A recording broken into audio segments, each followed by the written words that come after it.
Welcome, everybody. It's Monday, June 26th. Welcome to the Rocky Mountain SABR chapter's virtual meeting tonight. We have two terrific guests, and we're really looking forward to hearing from them. But first, just a couple of administrative duties, and we'll start out our night. Number one, if you haven't signed up for the SABR convention, they are still accepting registration. The hotel is sold out, so you'd have to work on your own hotel. But July 5th to the 9th in Chicago at the Palmer House is the upcoming SABR convention. You can also do single day registrations. It's $135 for a member, $165 for a non-member. The details are on the website, sabr.org. Number two, Joe Adona, rock star, really fixed up our website. It is elite. It is fantastic. A number of people have already joined. If you haven't already, please connect with Joe if you're a little challenged technology-wise. He'll fix it for you. Join, set up. We already have 3 groups on there. We've had a lot of interaction, photos posted, things like that. It's a lot of fun. Joe, a big shout out to you. Also, we started our Instagram page. We're one of the first, if not the first, SABR chapter to have its own IG page. We are Rocky Mountain MTN SABR, and follow, post. It'll be a lot of fun. Another thing, our next chapter meeting will be Wednesday, July 12th. It'll be at Choppers, which is around the intersection of Alameda and Colorado Boulevard. It'll be at 5:30 instead of our usual noon session. The reason we're doing that is you have spoken and we have listened as a board. We're going to start doing some more nighttime sessions to allow people to have more access to the chapter. And for many of you who work as a problem in the middle of the day, it's probably less as a problem if it's from 5:30 to 7:30. So in person, Wednesday, July 12th, that'll be the day after the All-Star game. So there'll be a lot of conversation. Have a request. If anybody is gifted when it comes to art or digital art, we need to put together a new Rocky Mountain SABR logo. Apparently this was advanced to our chapter about 3 years ago. Nothing was done about it. We need a new logo. We have to change our logo. It's using the old SABR logo.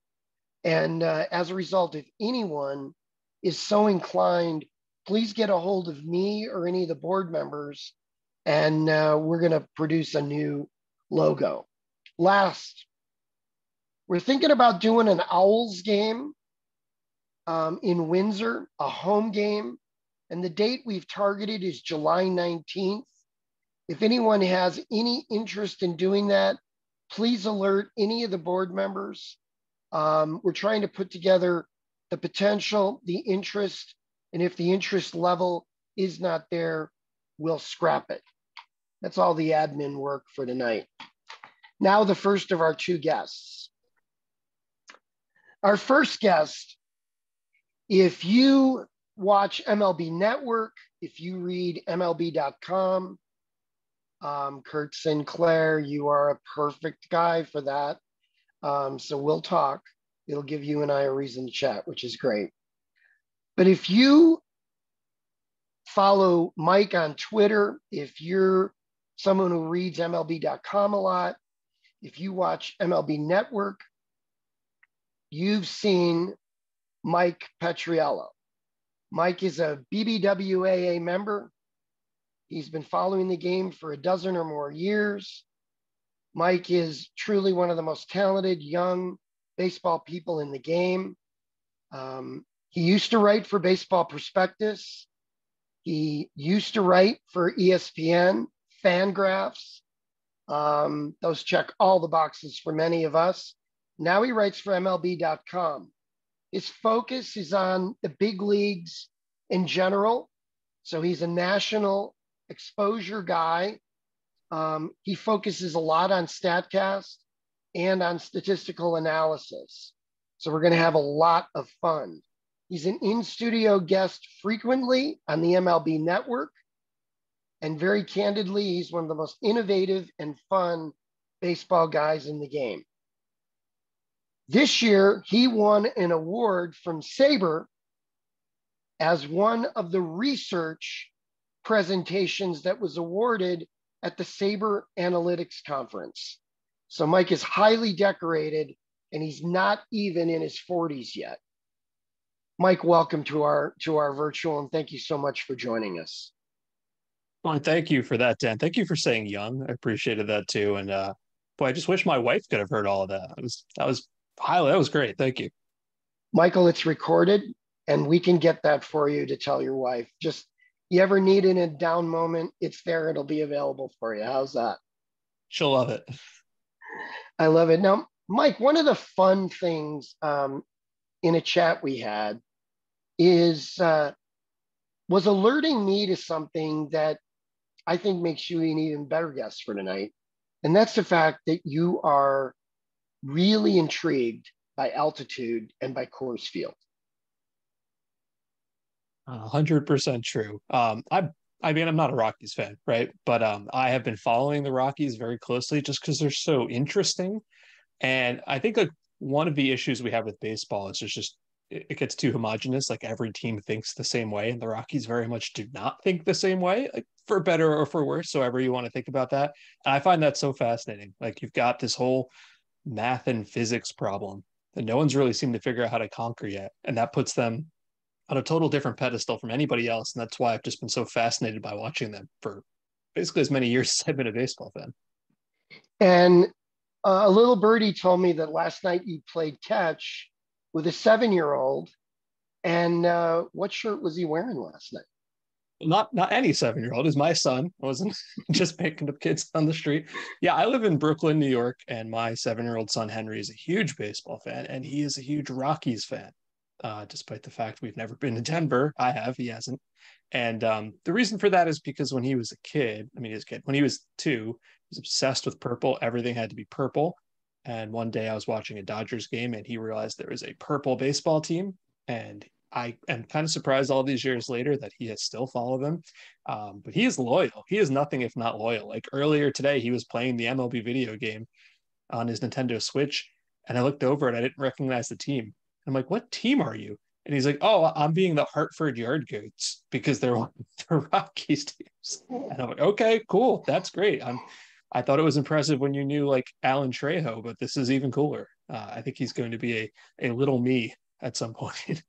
Wow. Well, we have a couple people who do recruiting for our chapter, Mike. So expect a letter of recruiting coming your way to your 7-year-old boy. I love it. You tweeted something, I think it was about a week ago, maybe it was over the weekend, about ballpark factors on StatCast. And you brought up a really great point about Coors Field, and I'd love you to chat about it. Yeah, so what I think you're referring to is I was watching the Reds and the Braves, I guess, and that game was nuts, like every Reds game is. There were a ton of homers. And I think what I tweeted was something along the lines of, everybody thinks that Coors Field is baseball's best home run park because of the altitude. They think that's what is happening there to cause all the runs. And I said, well, actually, it's Cincinnati. Like it has consistently been Cincinnati for a number of years. That is the best home run park. And I think that kind of goes back to one of the things I find so fascinating about Coors. It's like, sure, I'm not telling anybody on this call anything they don't know already, but it's not the home runs, right? It's the massive outfield space. It's all the square footage. It's the doubles and the triples and the just impossibility of any outfielder to cover enough ground there. Like that's been one of my hobby horses for the Rockies for a number of years, which is like, just get a center fielder who can run. Like, get me Billy Hamilton from 6 years ago. Now Doyle might actually be that guy, but even Bud Black, I think, admitted like we've never really had a center fielder who could cover that ground in the time he's been there, and he's been there for some successful teams. And obviously, he's hoping Doyle is that guy.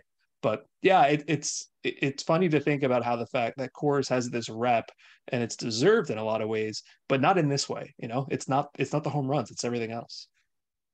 So why do you think they haven't solved the center field problem probably since Dexter Fowler? I mean, they haven't had that guy.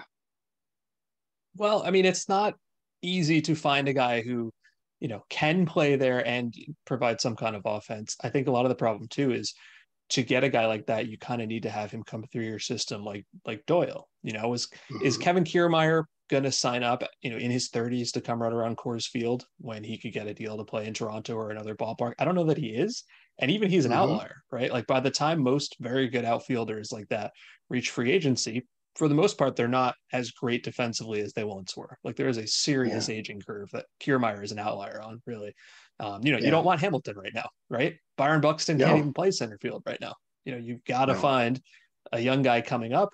And whether they didn't prioritize it, whether it just didn't work out, like Doyle's the first guy I can think of in a very long time. Like whenever I say this, people are like, but Juan Pierre.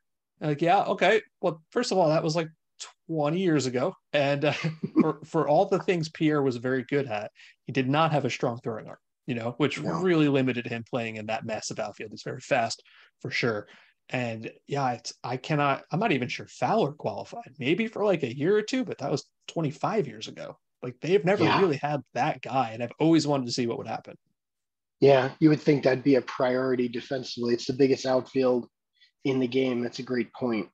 Um, how'd you get started? You go to Boston U. You're a history major. How'd you get started in the game? What led you into baseball? That's a long story. I'll try to make it short. I mean, I've always been a baseball fan growing up in New Jersey. My dad's a Mets fan. My grandfather was a Yankees fan. So that was always sport number one for us, right? Went to plenty of games at the two old New York parks. Went out to Philly, saw the 96 or 7 All-Star game, whatever year that was. So, baseball was always in the blood, right? And then I went to college with no direction, really. That's sort of how I ended up with a history degree because I liked it, but I had no intentions of teaching or anything. And I actually did get an internship my senior year at Nesson, the TV station that does the Red Sox and Bruins games. That didn't actually Mhm. lead to anything. Like I've had in the last couple of weeks, because it's end of school year time, I've had a lot of college kids calling me up and saying, "Hey, I want to get into the game. How do I get into the game?" And I'm like, the way I did it didn't lead me to a full-time job until I was 35. So not Mhm. sure that's the path you want to take. But the short version is I had a whole bunch of non-baseball jobs. I was building websites for PR companies and learned some skills that have actually served me well now. Like I know Photoshop pretty well. I know all these things that writers don't generally know, which has really helped me.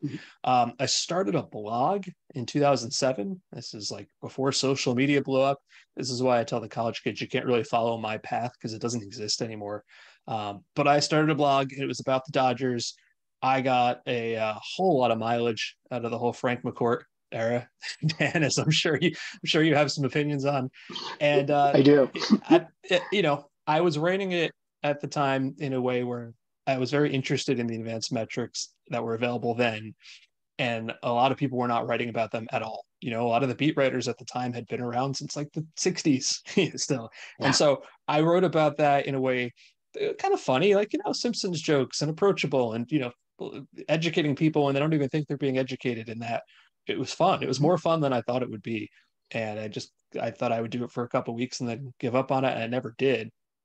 And that got me opportunities, right? The places you mentioned before, Prospectus, Fangraphs, and connections. Like at Fangraphs, there was a weekly content sharing partnership with ESPN. So I did that and I wrote for ESPN, the magazine. And then my editor at ESPN quit and moved to MLB. And then a couple months later, StatCast got started, and he calls me. And this is Matt Myers, who is still my editor and friend and podcast host. And he says, "Yeah, Mhm. we don't have anybody here. I think we can write about StatCast. Do you want to come do that?" And I said, "Yes, I do." And so I did that part time for a year, and that turned into a full time job, and lots of opportunities since. So 10% talent, 20% stubbornness, and 70% right time at right place, I guess is the way I would put it. Opportunity is always there. Mike, the other night, Alex Marks, Manny, and I were all at the Otani Trout coming out party Friday night at Coors. And we were having fun. You know, Otani goes 115 off the wall. We're on Savant. We're on StatCast going left and right. Tell everybody about StatCast, about Savant, how it mixes in to your everyday viewership of the game and how it enhances your watching the ball game. Well, I'm glad you're sitting next to Manny because he can absolutely answer any of those questions that you need in person. You know, the site I think is cool because it houses all sorts of very advanced metrics and things that, you know, need a little bit of explanation, but it's also things that are just baseball-y, right? How hard was that ball hit? That doesn't need to be controversial. It's like, how hard was the pitch throw? You know, what kind of pitch usage is he throwing tonight? Is he throwing 80% fastballs when he's usually throwing 60% fastballs? All this stuff that you can get in real time. Like I generally watch games with the Savant game feed up in like a separate window because everything comes in, and you know, it sort of helps prove or disprove what you think you're seeing. Sometimes it's like, wow, I think this pitcher's curveball is not really breaking as much as usually it does, and you know, I can look that up and be proven right, or sometimes I'm proven wrong. Often I'm proven wrong, and it's nice to know that there's like actual objective information that can back up what you think you're seeing. And it doesn't mean the eye test is meaningless. It doesn't mean anybody who's been watching the game for years and decades and however long, like, can't trust their own expertise. Like, certainly you got to start with what you see. But you know, everybody's going to have sometimes their own different opinions on things. And it's nice to have this like source of data where you can go and say, oh, here's what it seems like actually happened, or here's what that number really was. Yeah. And the fact that Baseball Savant is free, doesn't require a subscription, makes it even more appealing for all of our members. You can just jump on StatCast, you can jump on Savant, and it's available. And it's available to all of us. It's not like the teams and Mike have all the information. I mean, the teams have additional information, but we have pretty much everything at our fingertips that we could possibly use. For the most part, that's true. I mean, the teams have their own, you know, setups and wearables and all that. Really, the only thing that comes through on the like StatCast that's not publicly available is like the second by second positioning of exactly where was everybody on every play. And you know, what's moving into next is like joint tracking. I don't know if you've ever seen like the little stick figure animations or the little video game stuff that they're doing. That's kind of what's next. Teams are using that to say, well, you know, this pitcher is not pitching very well. Usually the angle of his shoulder compared to his elbow is this, and now it's off by a few degrees, and I think he's hurt, or we can help him fix that. That's actually the stuff that I think is super cool. Like, I've heard all these stories about pitchers designing their pitches, that people have been trying to do that forever. The only thing that's different now is you get instant feedback. You don't have to be like, well, I'm going to throw a bunch of sliders in the bullpen, then I'm going to throw them in another bullpen, then I'm going to wait and see how it plays in the game next week. It's like, I'm going to throw 10 right now, and I'm going to know if they're good or not. And if they're not, I'm going to fix my grip today. Like that is the cool stuff. Like, that's how the data is impacting what's on the field, like, immediately. Yeah. Down to the point where we're doing finger pressure on breaking balls and finger positioning on seams. It's amazing. And takes a lot of subjectivity out. Love to ask you about this new stat that you guys came up with, which is catchers and pitchers caught stealing related. To me, one of the most fascinating things that's come in the last 10 years or so. And Lord knows we've had a baseball buffet of new stuff, and this is one of the best ones. If you could talk a little bit about what you guys came up with, what it looks like, and just in layman's terms, what it really means. Yeah, absolutely. Basically what it is to trying to assign credit to the catcher where it's deserved, right? So for the entirety of baseball history, you look at a catcher and you say, hey, is this guy any good at preventing stolen bases? And you look at his caught stealing rate, you know, you say, oh, it's 10%, it's 30%, whatever. And that's where it's basically always been up until the last couple of years. And so we're like, well, how long have we been hearing from base runners say, I don't steal off the catcher, I steal off the pitcher. You know, I don't care about the catcher's arm. I can get a big jump off this pitcher. I can get a running lead. A catcher can't throw me out as long as I can get this big jump off this pitcher who can't hold me on. That's not recent. This is baseball since the start of time. I actually wrote about this in the Hardball Times annual like 8 years ago. And, you know, we started looking at the data and we're like, well, we know how far the lead is and we know the speed of the runner. and we know where the pitch is. Is it in the dirt? Is it middle? We know the handedness of the batter and the handedness of the pitcher. Obviously the catcher is always going to be throwing righty. And certainly if you're a catcher, there's a pretty big difference if you are trying to throw out Byron Buxton or Miguel Cabrera. Like those are not equal opportunities. And so what we did, mostly Tom Tango, who is, a baseball stats legend going back many, many years. So he did all the hard math work on this. What you take in all those inputs that I mentioned, lead distance, runner speed, pitch location, all that, and you say you stop time essentially when the pitch reaches the plate. So you think about this from the catcher's point of view. The ball's about to hit my glove, freeze time. What is the situation? Who's the guy running? How far is he? How fast is he? Where did the pitch go? All the things I mentioned. And based on those inputs, you could say, well, I only had a 10% chance to throw him out because I was put in a really bad spot. Or I had a 50% chance to throw him out because I was put in an excellent spot because it was a slow runner, great pitch, bad lead. All that goes together. And then, you take the increments on each individual opportunity, you sum them up over the course of the season. And all of a sudden you can say, that's not just about caught stealing, because Will Smith for the Dodgers was the example I used. He's not having a good year throwing anybody out. The Dodgers pitchers are terrible at holding guys on. Like Syndergaard, especially. I can't tell you how many times I looked at stolen bases where Will Smith didn't even throw. He just held the ball because he had no shot whatsoever. He still gets banged for a stolen base. And so that's really all this is just trying to take into speed, positioning. It's really nothing fancy, and say, well, how likely was this chance? What opportunity was given to you, the catcher? You'll be unsurprised to know that I talked to a couple catchers about this. They absolutely love the premise as it puts a lot of the blame on the pitchers. Yeah. So you wrote that for MLB.com, if I remember right? Yes. Yeah. So that was what, maybe a month and a half ago, somewhere in there. So if you go to Mike's MLB.com library, you can find it. If anybody has it, you want to throw it in the chat room, it would be great. So I'll bet after you wrote that, you had a number of people contacting you saying, hey, this is fantastic. I bet a lot of them were Major League Baseball people. Well, the teams are always working on their own things, and they're very hesitant to tip their own hands. So a lot of the players I've become friendly with are maybe not active players. They've moved into broadcasting. Like I do a lot of TV work with the Toronto Blue Jays TV network. And for whatever reason, every player they hire is a former catcher. They've got 3 or 4 of them. So they all loved it. They're like, this is great. Yeah. I can't tell you how many times I was like, oh, what was I going to do here?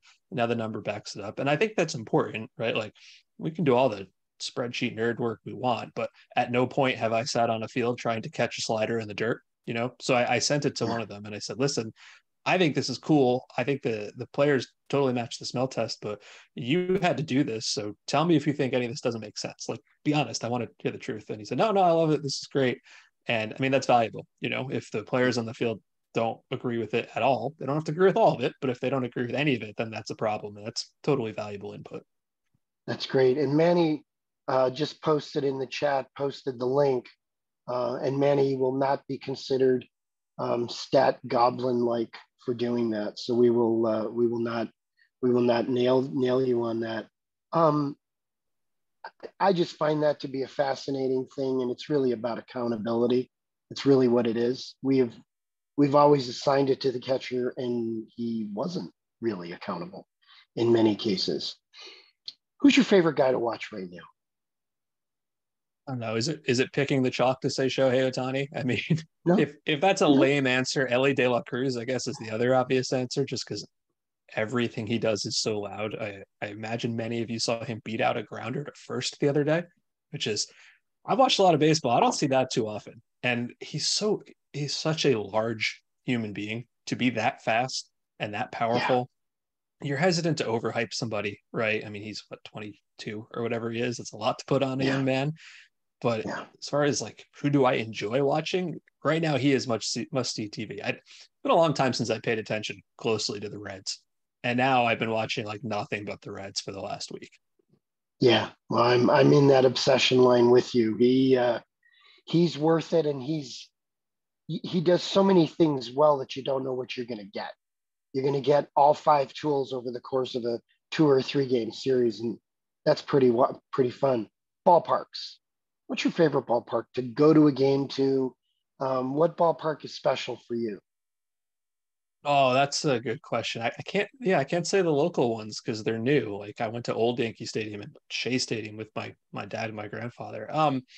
Probably the most beautiful one I've been to is Petco. I know everybody loves Petco. That's just fantastic. When I was in college, so I went to Boston University and I had that internship, and I spent all of 2003 working at Fenway Park, which was super cool for a baseball nerd. Like I was in the clubhouse when they won the wild card that year, and I love Fenway for all the obvious reasons. Anybody would love Fenway, but I still somewhere in this room have a key to the ballpark that I got that year. I don't know if it still works, but I pray that it does. And I always have a soft spot in my heart because when I was a junior that year, I lived so close to Fenway that the lights of the ballpark would like light up my window. And I'm Wow. never a Red Sox fan, but those are some pretty special memories there. A lot of new rules in the game in the last 5 years. Some this year that were critically pretty much ripped during the offseason, and they've turned out to be pretty positive steps. Could you just talk a little bit about the rule changes in 23 and what they've meant to the game? For sure, mostly positive. I know a lot of people think that because I write for the league's website that I am mandated to say that they were all good and great, and I was excited about them. I was not. Like I did not like the idea of banning the shift. I still kind of don't, but Mm-hmm. I I was interested in it from a content point of view, just to see what would happen, right? And it hasn't had the impact that I think people wanted it to. It's been fine. It hasn't bothered me. At no point am I like, man, I wish the shift was back. But at no point last year was I like, man, I wish the shift wasn't here. It turns out I just don't care that much. But the Yeah. pitch timer that's one I've been wanting for years, and I never actually thought it would happen. And it's Mm-hmm. worked unbelievably well. And I think what surprised me the most is I thought the first month or so would be kind of a mess. I really thought we would see some disasters, a game ending on that or a veteran pitcher absolutely losing his mind. It didn't really happen. A couple isolated Mm-hmm. incidents, right? And I think that's a credit to two things. I think the people in charge of that at the league did a really good job of messaging and getting it out there. But it's really a credit to the players too. I mean, they took it in stride. I remember a quote from Yeah. Buck Showalter in the spring saying, "Yeah, I know you guys don't like this, but it doesn't matter. It's here. Like this is the game now. Yeah. Figure out a way to deal with it." Like, and I Yeah. respected that. And as the father of a 7-year-old, it makes me more likely to take him because I know the game's not going to last 3.5 hours and it's still going to take me 45 minutes to get home. Like that has Yeah. been a big deal.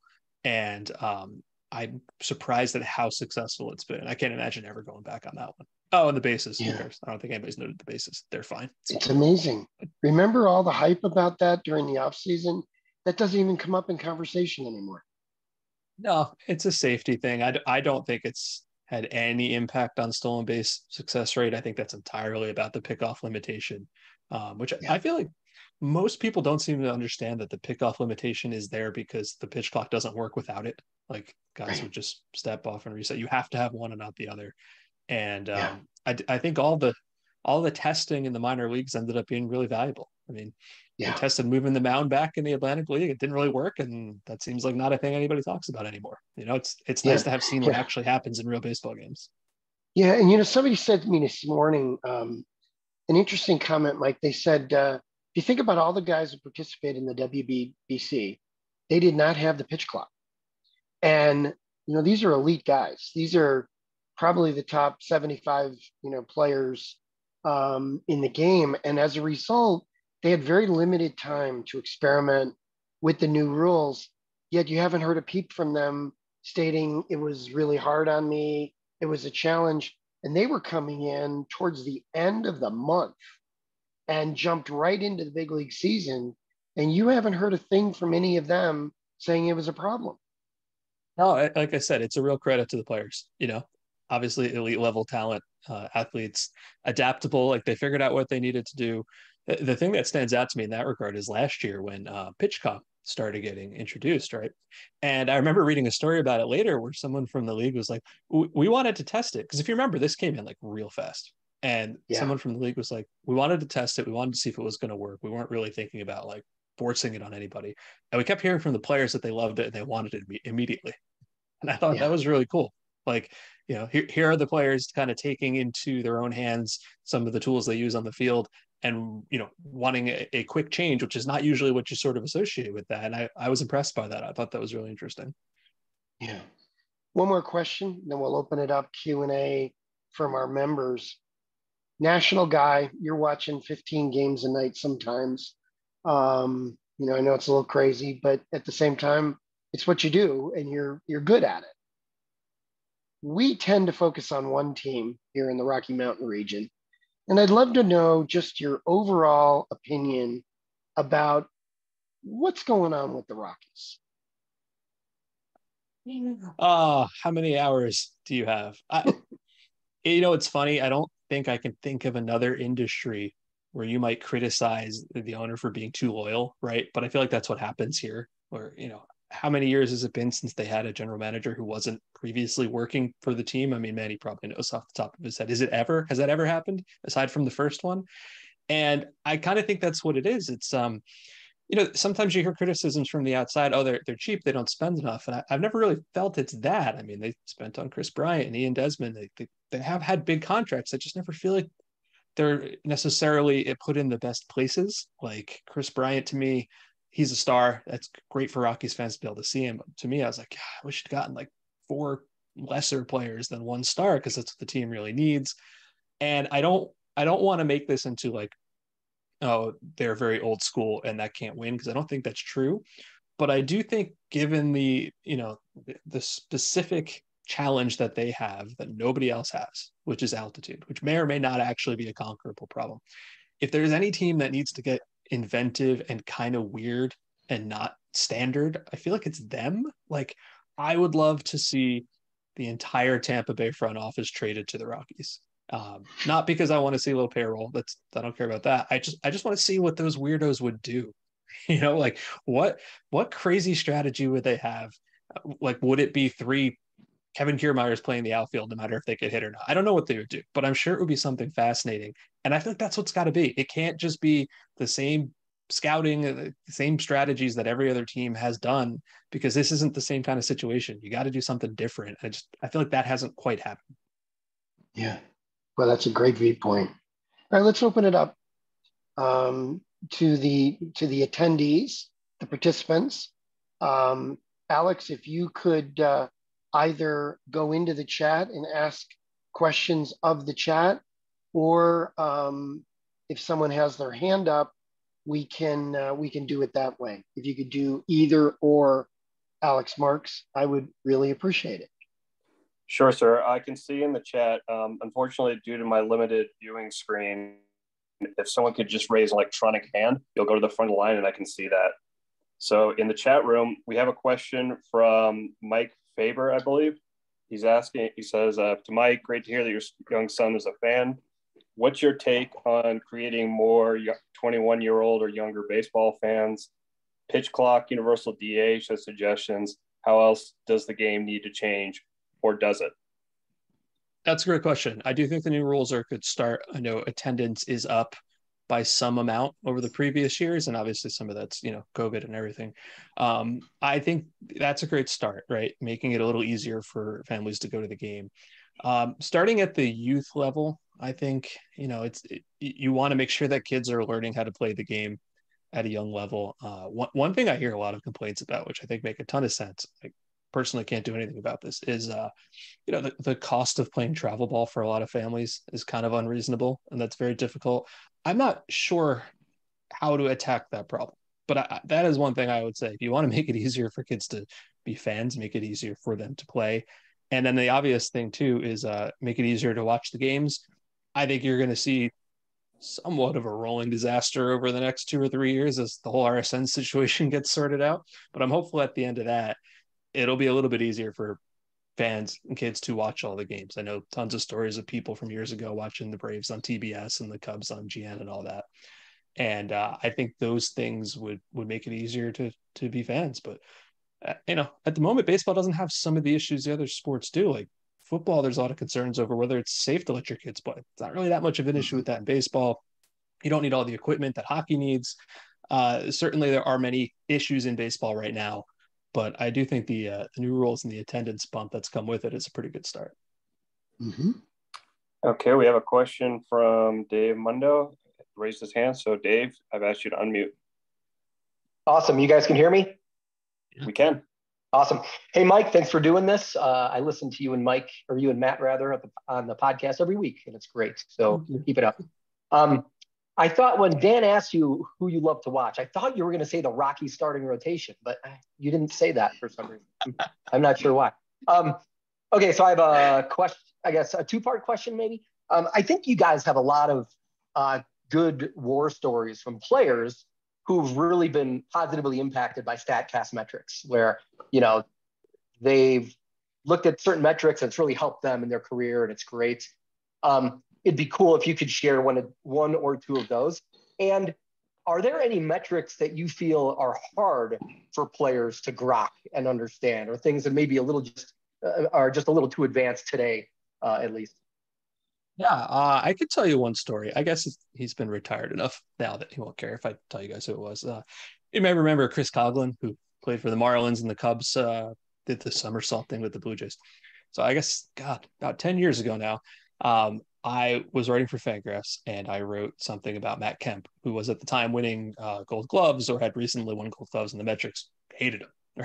And I wrote about it. I'm like, hey, what's the disconnect here? And his agent reached out to me and said, hey, we saw this, and Chris Coughlin thinks he's a really good outfielder, but the metrics don't like him, and he's worried this is like going to start costing him money in arbitration.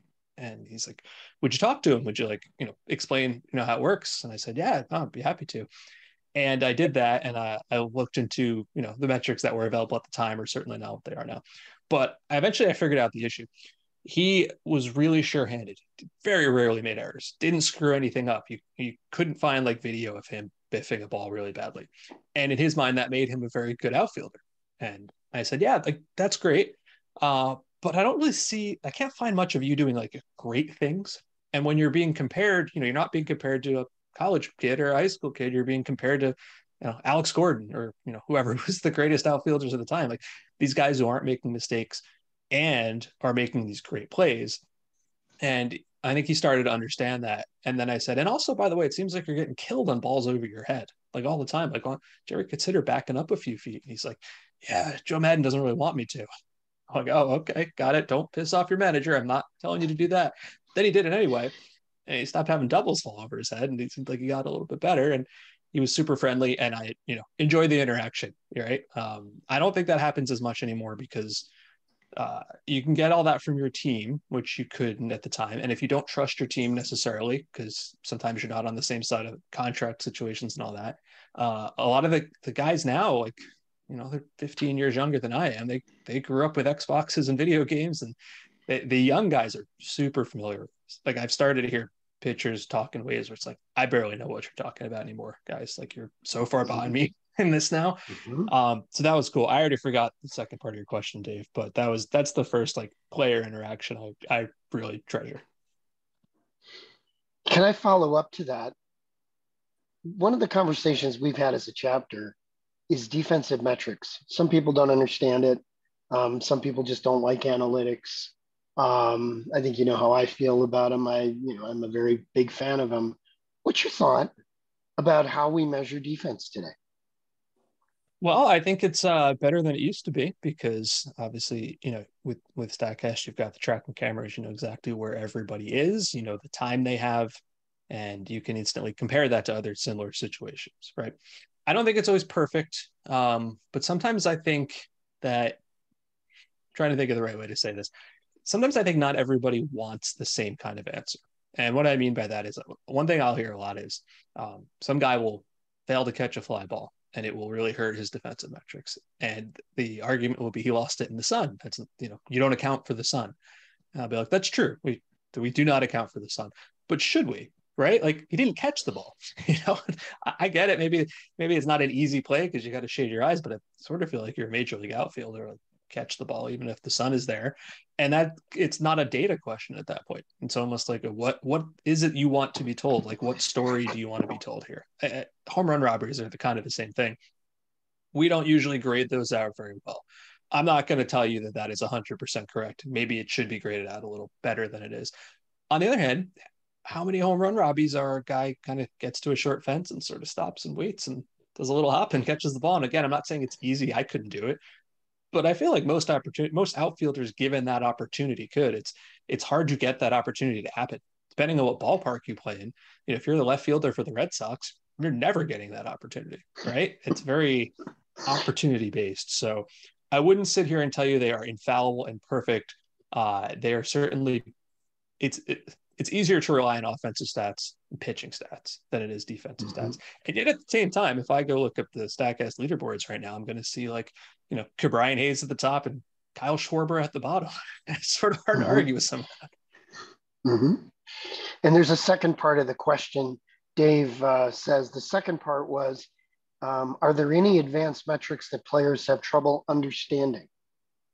Yeah, I would say understanding, but the ones they don't like are generally the expected metrics. Like here's what might have happened or should have happened. I think that's tough. And I get it. If I was on the field and I was living in the moment, I wouldn't care about what should have happened or might have happened. I would care about if I won the game or not.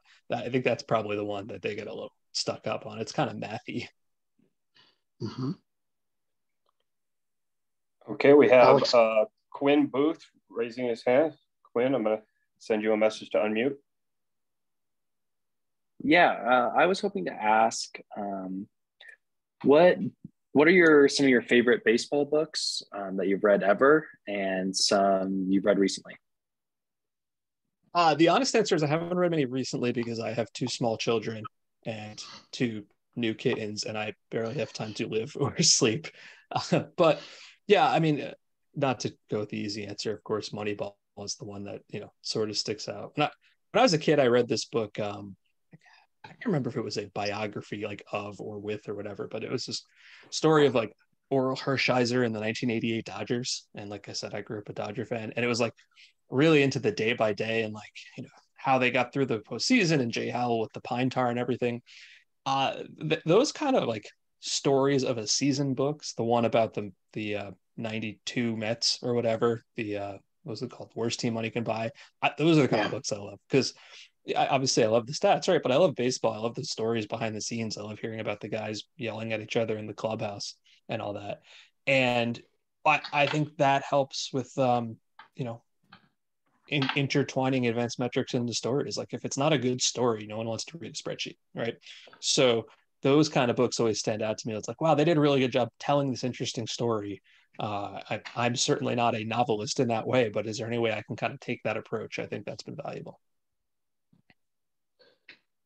Mike, if you could talk a little bit about your SABR award and what it was all about. What was the topic of the analysis? Yeah, it's funny. I'm proud of it, but I've done all this work with baseball stats and StatCast, and I won for a lockout era story about the Simpsons, which I thought was very funny. The softball episode. It was the 30-year anniversary of the softball episode, Steve Sachs and Mike Scioscia and all that. And my editor, Matt, actually came up with the idea. It's hey, for this anniversary, what if you went and figured out how well that team actually would have done, right? The actual all-stars from that year. And so I put more thought into this than I care to admit, because now I'm thinking to myself, okay, is it just their stats from that year? Are they projecting forward? Also, you can't have a baseball team with 8 guys. So are they filling them out with Lenny and Carl, or is it average baseball players? And then again, it was the lockout. I had time to kill. I went on my PlayStation and I made the team, and then I just used that to simulate the team out a bunch of times to see what would happen. And I thought it was a great way to kill a week of work when there wasn't baseball happening, and people liked it. And I got nominated for an award and I won it, and I'm very proud of it. It's right here. I can't really reach it without ripping out my headphones, but I thought it was super cool. I've been going to the SABR Analytics conference for a bunch of years now, and that was the first one I won. And even though it was for an unexpected topic, I was very happy to receive it. Can you tell us about the guitar over your right shoulder? Oh, well, okay. I'm going to have to show you another guitar too. This is my bass. I do play in a band with people. I believe is our guitar player Davey Andrews, who writes for Fangraphs and has been helping Jacob on the SABR website, is our guitar player, and then Dan Epstein who writes for Baseball Prospectus, is our drummer. It's not a baseball band. We don't play baseball songs, but three of us kind of live within 3 blocks of each other, and baseball is how we met each other. So that is my bass. Since you brought it up, you have to excuse me for 1 second because I do have to show you something extremely cool. I'll be right back. 1 second.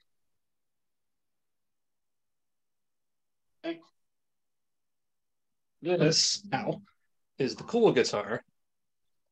This is an actual Les Paul that I got from Corey Schwartz, who works with me at MLB. I'm not a good enough guitar player to actually play this well, but it's super cool. And whenever I show it to people, they're like, that's awesome. I'm a bass player, not a guitar player, so I don't play it that well, but it's nice to have. And I used to have it as like a Zoom background. I don't anymore, but I do love showing it off to people. Corey Schwartz, one of the most fun people in the game, also one of the most innovative people in the game. I know no one else who would have talked about British food in his IG feed this weekend. It's like, all right, this is super cool. Mike, we appreciate you doing this. Before we walk away here and we have Donna, talk about your podcast, if you could, about your social. I'd love people to follow you. You've been a really fun guest for us tonight. Thanks a lot. I appreciate the conversation. I'm on Twitter, Mike_Petriello. We do the Ballpark Dimensions podcast at MLB, myself and Matt. This week I'm going to write about 2 things. One is who's the fastest team in baseball. You'll be unsurprised to know it's the Reds. I put a lot of work into figuring out who has gained the most from the shift band. So that's cool. And if you're watching the Home Run Derby next month, watch it on ESPN2, because we're going to do a special StatCast version of that again from Seattle, which should be pretty fun. Oh, that's outstanding. Looks like Chris Moyer has a question. So before we peel away, Chris, go ahead.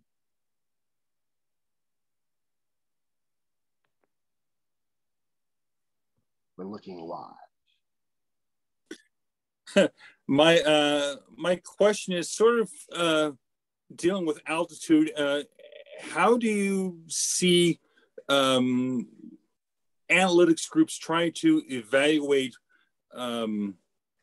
teams in altitude, not just necessarily just major league teams, but like minor league teams, trying to figure out how do they adjust to the altitude in different levels, sort of like what Reno or Salt Lake City or Albuquerque or some of these other teams in the Pioneer League where or have to play in altitude and try and figure out how do they figure out how to properly set up a baseball system in these certain altitudes? That's a great question. I don't have a ton of visibility into the minors, but I do remember wondering, I mean, I know the reason why, but I remember wondering why the Rockies left Colorado Springs for Albuquerque. Like, it seemed to make so much more sense there. But I was thinking about this last month when the Padres and the Giants played that series in Mexico City, right, which is higher than Colorado, I believe, by a considerable amount. Yeah. Right, exactly. And I mean, you could even watch it in that game, like the ball was flying all over. And yet, you know, there are teams in Mexico City, there are pro level teams, and they have been dealing with this for a number of years. And when I was watching that series, all I could think of was exactly that. Like, man, I wish I was there. I wish I spoke Spanish. I want to call up the people who run these Mexico City teams and say, how do you do this? Like, are you all the Rockies, basically, of Mexico City? Or have you figured something out? And like I said, I'm not sure it's a solvable problem. Like, I'm not sure the Rockies have done a good enough job of solving it yet. But like I said, I want to go to Mexico City and ask just that question. I'm sure my wife will love it if I propose a Mexican vacation just so I can go do that. Yeah, Manny just pointed out that the Rockies are playing in Mexico City next year. So nice. That could be an extra real interesting scenario, because I noticed that, you know, when I saw that game there in Mexico City, I mean, the fences were real short. I mean, it was like 390 to center field in a 7,000 foot elevation. I'm saying, wait a minute, you're not supposed to do that. Then it's all going to look like Cincinnati again.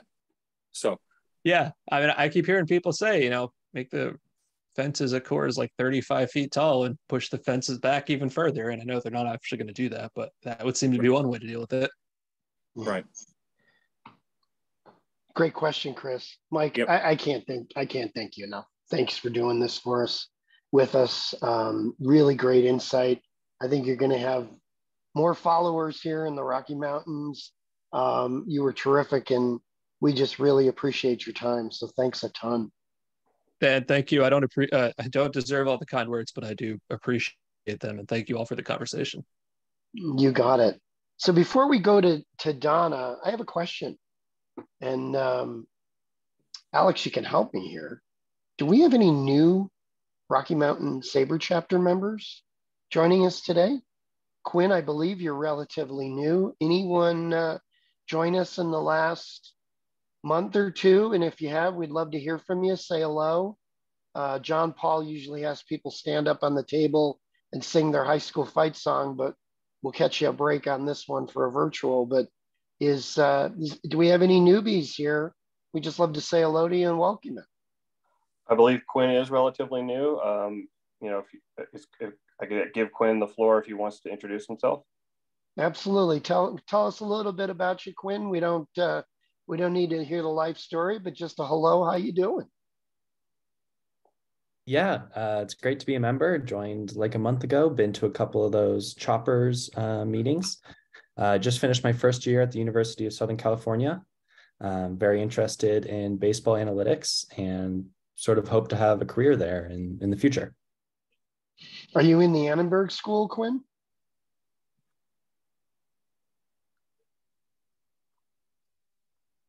Quinn, are you in the Annenberg School? Okay. I am not. I'm in the Dornsife School, which is applied math.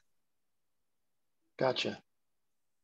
And I'll talk to you too. There's a great professor there, Jeff Fellenzer, who's absolutely spectacular, and he can help steer you a little bit. He's one of the best profs I've ever been around. He's extraordinary.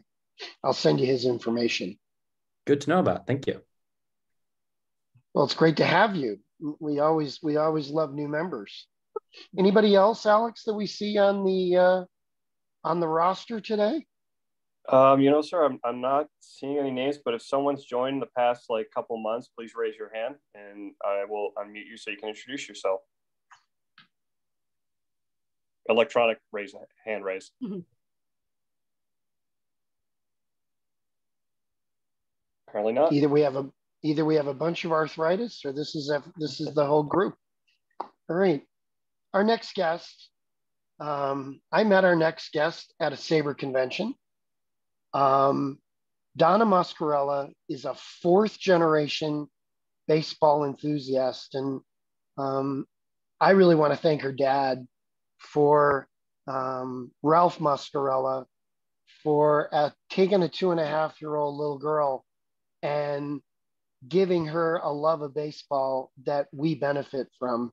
She's an enthusiast, a great photographer, a baseball card collector, but she doesn't limit her photography to just baseball, and you'll see she's great, but she gets it. And one of the fun things we're going to have tonight is we're going to have one of the few Negro League ballparks still standing is a subject of Donna's artwork, of Donna's research, of Donna's lens. It is an absolute pleasure to welcome Donna Muscarella, who, by the way, follows our chapter. She's on our mailing list, even though she lives in New Jersey. And Donna, I am just thrilled to have you here. I love your enthusiasm for the game, but you're going to tell us a pretty darn special story tonight about a ballpark that has all sorts of history. The floor is yours. Thank you so much, Dan, for inviting me to do this. It's a pleasure to be here. And I just absolutely love opportunities to talk baseball with SABR people, with non-SABR people. And before I get into the presentation, I just want to share a little bit about why I'm so driven to do this. Hinchliffe Stadium is less than 12 miles from my house, might even be less than 11 miles from my house. And I only discovered that it existed a few years ago. And I'm a baseball person. And if I didn't know it existed, there've got to be so many other people who don't know that it exists. And it deserves to be talked about, celebrated, and especially now that the restoration has taken place and the place is reopened, it needs to be celebrated even more. So thank you for giving me the opportunity to share with you a bit about this amazing place. And I'll remind you again at the end, but if anybody's in the New York area, coming to the New York area, I know Mary Shea is on here. She's coming. I'm going to see her on Thursday. I'm very excited. I'd love to take in a game at Hinchliffe with anybody who's up for it. So without further ado, I'm going to jump in. If only my keyboard would respond. Oh, come on. Oh, this is one of those days. First we had the Wi-Fi, now we've got the keyboard. No, that's okay. We'll just take our time. I'll just tell you a little bit about Donna while she's fixing this. She was featured in an article in the Baseball Card Research Committee blog. Her photography has been in Forbes, which speaks volumes. And recently she was on the Yes Network. And my good friend Josh Rawich, who many of you met last year at Larry Walker's retirement ceremony, the president of the National Baseball Hall of Fame, is a big Donna Muscarella fan. So it's pretty darn cool. Donna, how you doing with your technology here? There we go. Okay. Well, it's working, but let me go back to the screen share.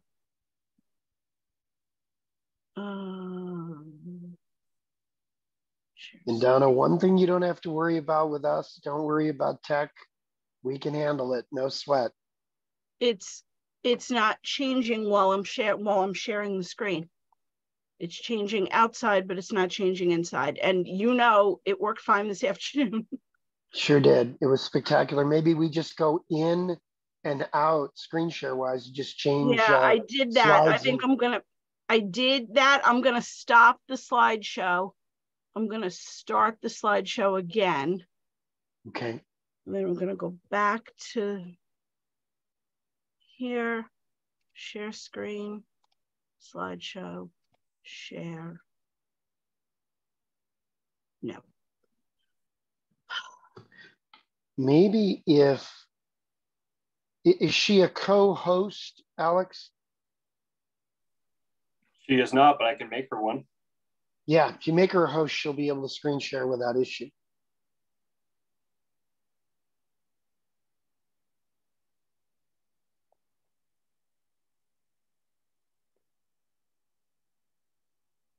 She is now. Okay, let's try this now. And if it doesn't work, I saw somebody just popped up, don't do it in presentation mode. We'll see if that works.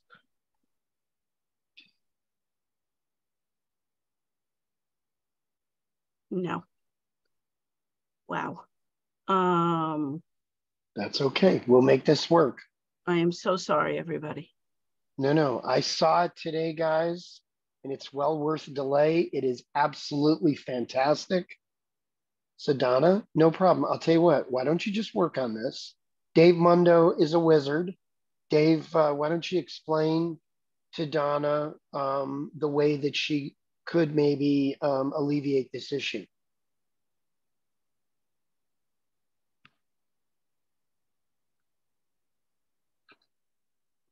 We could open Dave's mic. Let's see. That's what I'm about to do. Bear with me. I'll get to him.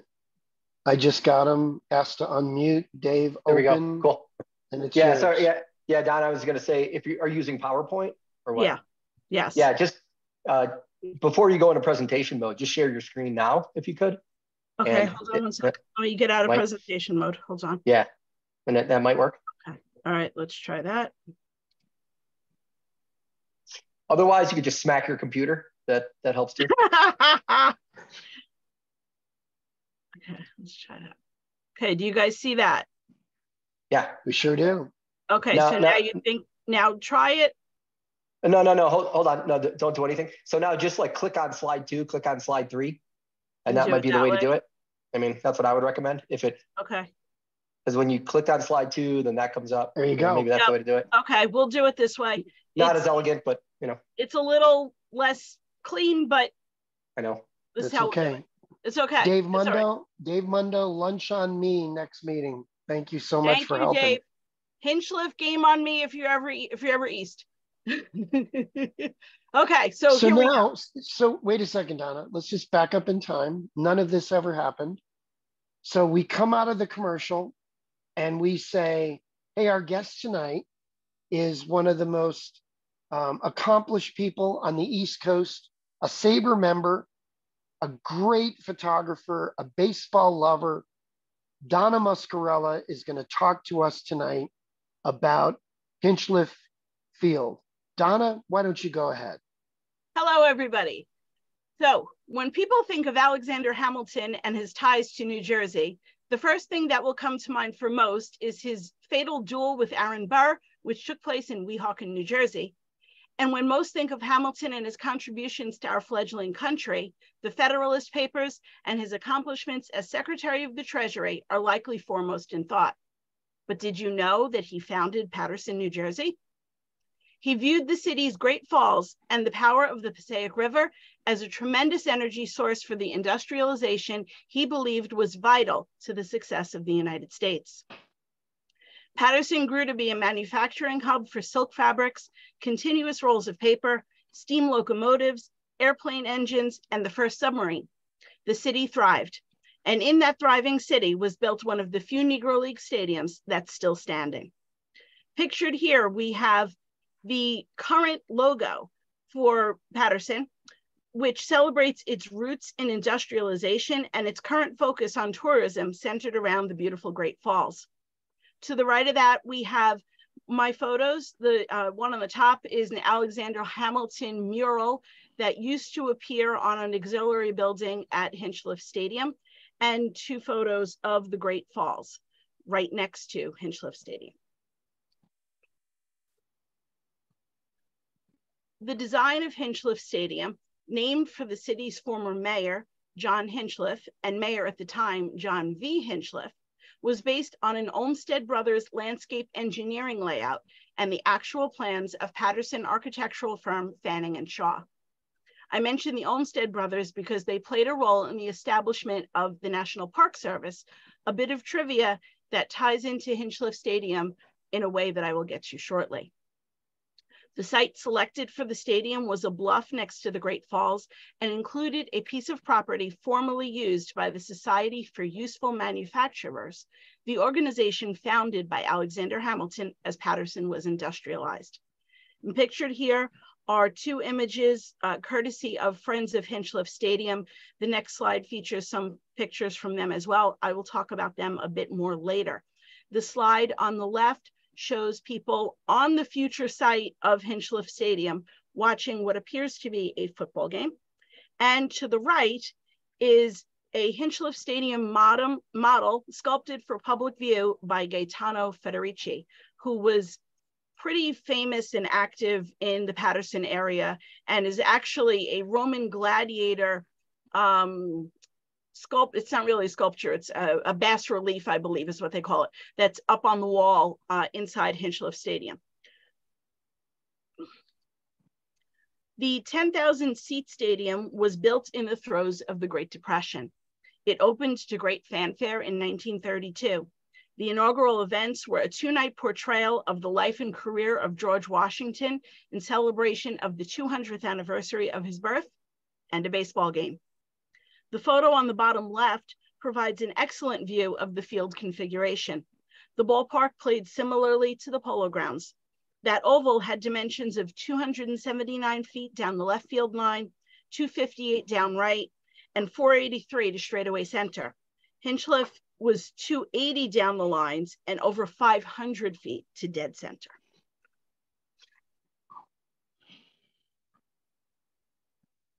Hinchliffe would go on to host the 1933 Colored Championship of the Nation and serve as the home field for the New York Black Yankees, the New York Cubans, occasionally the Newark Eagles, and for numerous barnstorming games. Both Patterson and Hinchliffe have become representations of the American dream, but for very different reasons. Patterson's manufacturing dominance represented our country's successful independence and self-sufficiency through industrialization, while Hinchliffe showcased the talents of world-class black ball players who were told they had no place in professional baseball. Rather than quit, they founded their own professional league and thrived.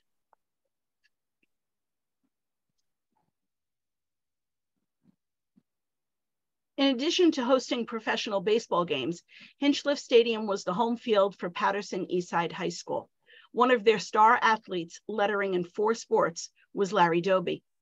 In May of 1942, as a high school senior, Doby tried out at Hinchliffe for the Newark Eagles of the Negro National League. His performance and reputation led to his signing by Eagles owners Effa and Abe Manley. Doby played for the Eagles in 1942 under the name Larry Walker to shield his identity and allow him to retain his amateur status so he could attend Long Island University on a basketball scholarship. From 1943 to early 1946, Doby served in the United States Navy. He returned to play for the Eagles after his honorable discharge. On July 4th, 1947, Doby's contract was purchased by the Cleveland Indians. He went directly from playing for the Eagles to playing for the Indians, reintegrating the American League on July 5th, a little more than 11 weeks after Jackie Robinson made his debut for the Brooklyn Dodgers. And yet, all too often, the story of baseball's early days of reintegration starts and ends with Jackie. Larry suffered the same indignities, received the same death threats, and was shunned by some of his teammates. Jackie Robinson deserves all the credit he gets, but Larry Doby doesn't get all the credit he deserves. This photo on the right here is a photo that I took at, again, that auxiliary building at Hinchliffe Stadium. This was just to the left of the Alexander Hamilton mural that I showed you earlier. That building was demolished, unfortunately, and the murals along with it. But there's exciting news about what's there now, and I'll tell you about that a little later.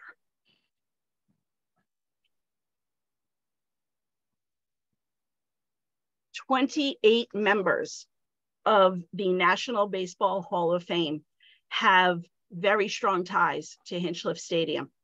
This first column, beginning with Ray Brown, and the second column ending at Judd Wilson, represent Hall of Famers who played in the Negro Leagues and made their mark in baseball there. Effa Manley and Alex Pompez were owners. Alex Pompez of the New York Cubans, Effa Manley of the Newark Eagles, both with very strong ties to Hinchliffe Stadium for different reasons. Effa Manley responsible for getting Larry Doby to the Cleveland Indians, fought very, very hard to have his contract purchased, because that's what happened with ball players, and that's what should have happened with ball players, regardless of the color of their skin. I'm going to talk a little bit more later about Alex Pompez and one of his interesting later influences on baseball also. That column to the right, beginning with Chief Bender, is people who came through and played games at Hinchliffe barnstorming. So they weren't, they were professional level games potentially, but not official pro games. So again, 28 members of the National Baseball Hall of Fame to date. It's certainly possible that more will be discovered as more extensive research is done and more box scores are found. And with the ballpark back in operation now, there may be some future Hall of Famers playing there now, or that may play there in the future. Interesting point, you'll notice that Jackie Robinson is not on this list. While the application for Hinchliffe Stadium to be included in the National Register of Historic Places, which was prepared in 2003, includes mention of Robinson playing there in '45 for the Kansas City Monarchs of the Negro Leagues, that claim has not been backed up by the extensive box score research conducted since. So there's a little bit of a debate as to whether or not he was really there. Maybe lore, maybe fact, not sure, so I did not put him on the list.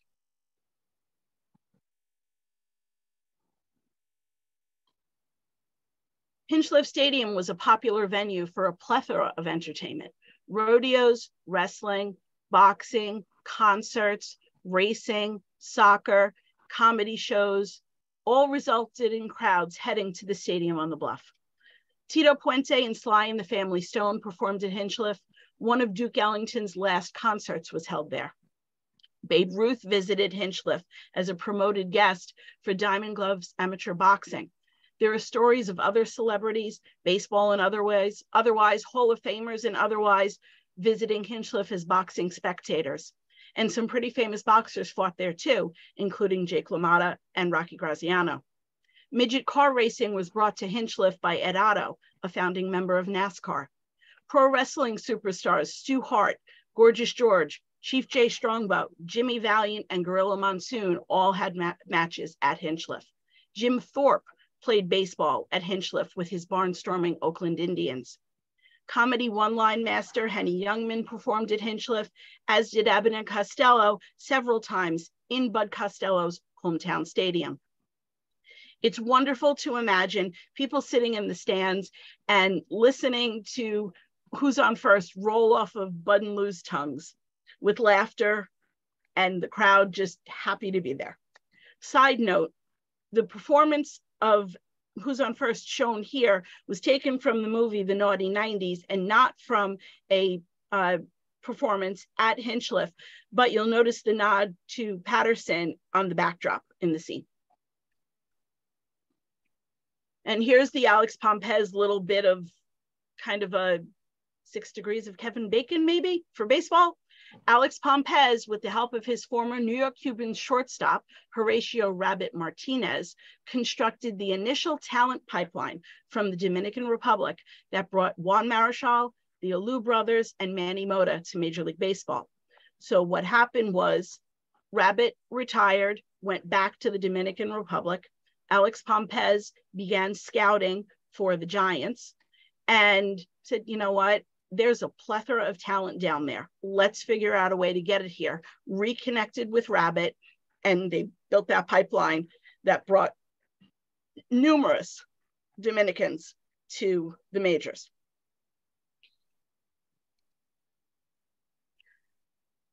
Eventually, Hinchliffe Stadium came under the ownership of the Patterson Board of Education, and the city was on the decline.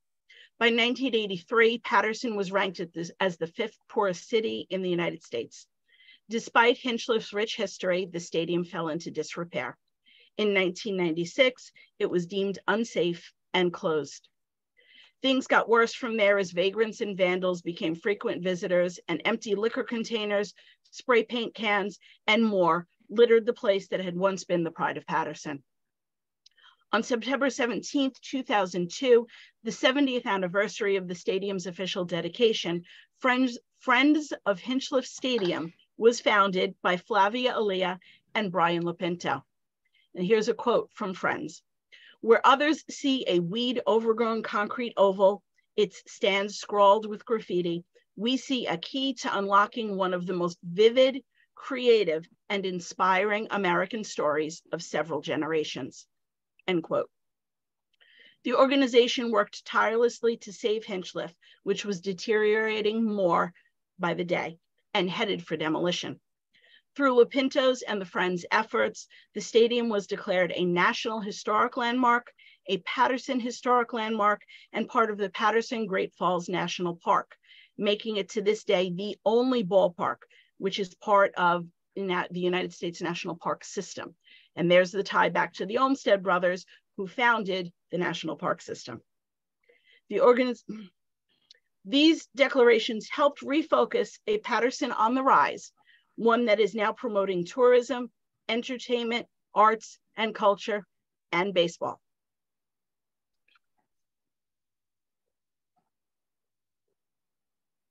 In February 2021, Patterson's mayor, Andre Saya, received word that tax credits had been awarded for the restoration of Hinchliffe. A groundbreaking ceremony was held inside the dilapidated landmark on April 14th, 2021. And that date was chosen because Larry Doby wore number 14 on his jersey. The restoration initiative would include the building of a 55 and over housing complex and a parking structure, both next to the stadium. And here are some of my photos from the groundbreaking. On the left, you see some of those ceremonial fancy schmancy bat shovels. Then we've got Harold Reynolds, who was named as a Hinchliffe Stadium ambassador and fought hard to bring attention to the ballpark and its history. Underneath that is the group of guests, dignitaries, celebrities who were there. They didn't actually break the ground. The place was falling apart enough as it was. They literally dumped some soil in the middle and pretended. Some of the people in that photo, Willie Randolph, Larry Doby Jr., CC Sabathia, Omar Minaya, the mayor of Hinchliffe, the developer, so on and so forth. On the right is Larry Doby Jr. So again, this was April 2021. We were all still masking, even though we were outside. And he posed for that photo for me. I got to have a very nice conversation with him, and it was quite special to be able to do that. In the midst of the renovation, which ran approximately $10 million over the $94 million budget announced in 2021, news broke that Hinchliffe would be the new home for the New Jersey Jackals of the Independent Frontier League, an MLB professional partner league. Shortly after that announcement came the news that former Colorado Rockies pitcher Bobby Jones, most recently manager for the Frontier League's Sussex County Miners, would be hanging up his jersey and become the Jackals' new general manager. Some more of my photos. These are obviously amid the construction. I had the opportunity to become friendly with the foreman on the job, explained to him that I wanted, for history's sake, to capture photos and for SABR's sake to capture these photos. And he was very gracious to let me into the ballpark on numerous occasions to get some really great photos so that you could see what's going on. In that one in the top left, you can see some of the rebuilding of the stands there. That one on the top right is some of the work that they did to fix the exterior of the stadium. They had some wonderful historical architects, preservationists, masons there to make sure that this national landmark was restored properly and beautifully. This small one on the left-hand side shows the housing complex that's going up right next to the stadium. There are some apartments where you can actually see into the stadium and catch a game or a concert or whatever might be happening there. And the other two are just some construction photos from the day, or the days, the many days. So now we're going to get into some, normally we'd call them before and after photos, but as I told Dan earlier, I wasn't around in 1932. So these are at the worst to current photos. So all these photos were taken before we even knew that the place was going to be saved. And it was bad. You can see that the placard over the entrance was being held up with, some wood supports, because it was crumbling. But there's the new version on the right there. Those ticket booths are absolutely beautiful. They preserved all the tile work wonderfully. You've got those Art Deco. Interestingly enough, that discus player that's up there, they're all different, what I would call ancient Olympic sports. There's no baseball, there's no football, it's javelin and discus and all interesting things like that. But it is what it is. Important to note, and you'll see what they did with one of them later, those placards, unfortunately, were too damaged to be able to save. They didn't think that it was safe to keep them up there. So what you see on the right is a replica. There were only 3, even though there were 4 entrances into the ballpark, there were only 3 Hinchliffe Stadium panels. 2 of them were saved. 1 was beyond saving. And over the other one, for some reason, was just a stucco, blank stucco. So we've got another at the worst and after. You can see, and this, I'm calling it at the worst, but it was even more striking about all the shrubbery that was growing up out of the stands. This was taken in the winter. So in the spring, when everything was in full bloom, and I do have a shot, a little bit of that a little later, it was even more obvious how dilapidated and overrun with stuff the place had become. You can see in the shot on the right, that's the parking structure behind the third baseline stands. Unfortunately, the place is turf now because it is a multi-purpose facility. And even more unfortunately, they did not retain the original Negro Leagues configuration of the field. But what they did do to acknowledge that it existed, you can see, maybe you see, if you see where the first base coach is standing in that red uniform there, there are two lines that extend out left and right that look very out of place on that ball field.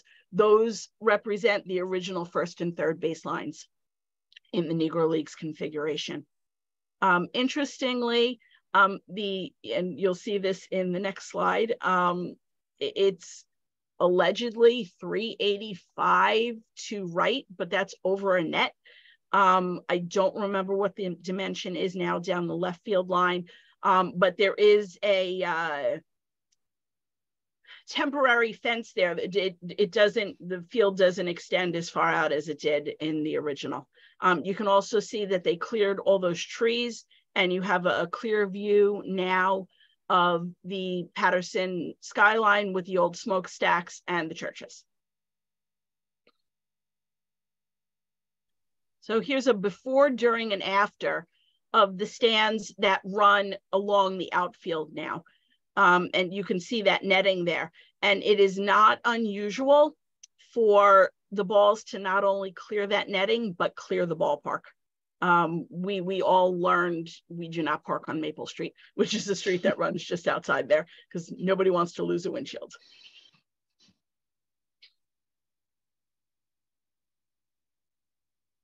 This is another shot of, that is not an original scoreboard that's there.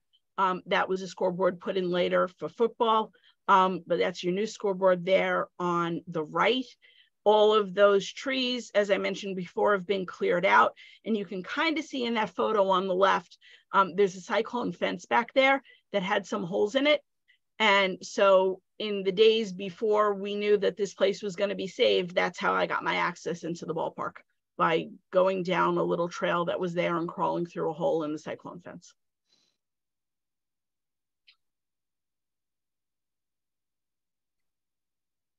Oh, we've got events now at Hinchliffe Stadium. Before I talk about those, I just want to tell you a little bit about the new Hinchliffe Stadium logo that's on the left here. I think it's pretty cool. The top of it represents the Patterson skyline with the smoke as a reminder of the industrialized days of Patterson. Like I said before, some of those smokestacks are still standing. That oval represents the shape of the stadium, the shape of the field. That tower in the middle is from the ticket booths, like we saw in one of the earlier photos. And that font matches that of the placard that is, or that were over the entrances to the stadium. So the photos that you see here, the in-game photos, are of what was called the Silk City Classic. It was the first event back at Hinchliffe Stadium. It took place around the 17th of May. I don't remember the exact date off the top of my head. I think it was May 17th. Yes, it was. So it was Wednesday afternoon. It was a doubleheader. The first game of the doubleheader was Larry Doby's alma mater, Patterson Eastside High School Ghosts, against Don Bosco Prep, which is a pretty big Jersey baseball name. And so those are a couple of photos from that first game of the doubleheader. The second game of the doubleheader was Kennedy High School, which is the other big Patterson high school, against Patterson Science. That photo on the bottom right there, depending on how you've got your screen set up, I hope you can see that placard behind, just to the right of that foul pole there. And that's one of the nameplates from the original stadium. That's where they put it.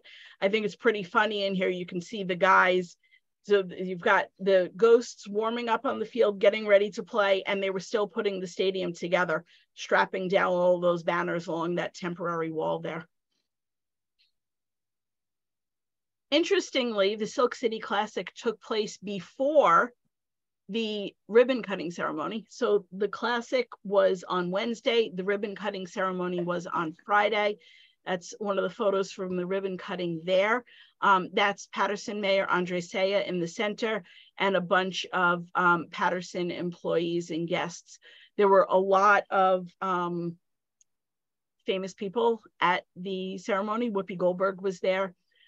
Willie Randolph, Harold Reynolds, Omar Minaya, Joe Madden, Tom Verducci, and a lot of others that I'm sure I'm not remembering, Cory Booker, Bill Pascrell, and a lot of local people who have been cheering. Of course, Brian Lopinto from Friends of Hinchliffe Stadium.